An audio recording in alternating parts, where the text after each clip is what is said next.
For many people, Valentine's Day is all about romance. If you ask the person in the street, what does Valentine's Day mean to you? All it means is a heart-shaped box of chocolates and a nice dinner with your beloved and sending cards and so forth. And then if they didn't know about a St. Valentine, they probably wouldn't realize that he was a priest in the late 3rd century in Rome who was actually martyred for the faith. Very often legends will develop from real facts. There's that little phrase in J.R. Tolkien's Lord of the Rings where he says, history became legend and legend became myth. The legend of St. Valentine is a story that is rooted in fact. There are 3 stories surrounding him, and they all agree on a number of issues. It seemed that he was born in 226 in a tiny little city called Terni in Umbria in Italy, and that he was either a priest or a bishop. Valentine apparently lived during the reign of the Emperor Claudius II. He's sometimes referred to as Claudius Gothicus. Now, this emperor did not reign for very long, maybe a year and a half. Rome at this point in time was really a cesspool of immoral behavior. Pedophilia was rife. Sexual promiscuity was rife. And one of the great witnesses of the early church is that they stood up for the value of a godly marriage, where sexuality was channeled into its God-given boundaries, and it would become a witness of what enduring love could look like. During his reign, Claudius issued an edict that made marriage illegal.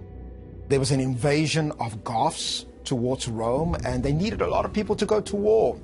And it seemed that the rule was that once you were married, you were given freedom not to go to war. And Valentine would not only convert the people, but secretly marry them so that they could indeed stay at home. Valentine was arrested and brought to Rome.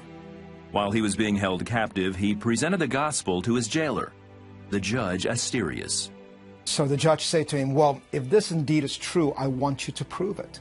And he brought one of his adopted daughters, who happened to be blind, the one legend says.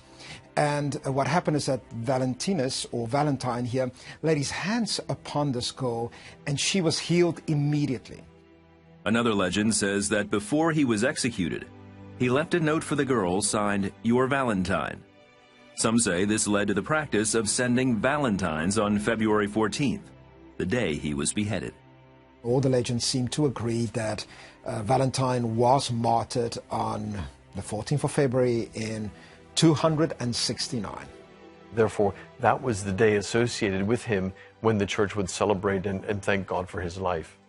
So Valentine's Day didn't start out as a romantic holiday. We do need to recognize that this day, the 14th of February, was already connected with Valentine from the 4th century, already from that time onward. And right from the beginning, this celebration had more to do than just a celebration of romantic love.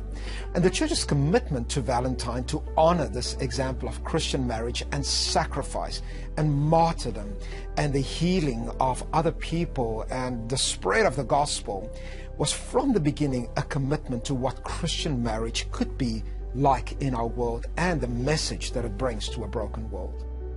Valentine's Day represents more than flowers and candy. It's about what's in our hearts and the heart of Christ. When we see those hearts on Valentine's Day, we can remember that that heart also has some connections back to the heart of Jesus and to God's love for us. And we can remember that the source of all love and the source of self-sacrifice and love for each other is rooted in God's love and in the witness that St. Valentine actually made for that love. For Christians, marriage is more than just a union between a man and a woman. For Christians, marriage is a holy parable of the love of Christ towards his church. It's a visible sermon about what holiness and purity could look like in our lives. We should celebrate what true sacrificial love looks like in a broken world. And ultimately, it should be a day that we celebrate the commitment of Christ who gave his life for his church. It should be a day of evangelism. It should be a day where we celebrate the power of true love to change our world. It is a Christian holiday.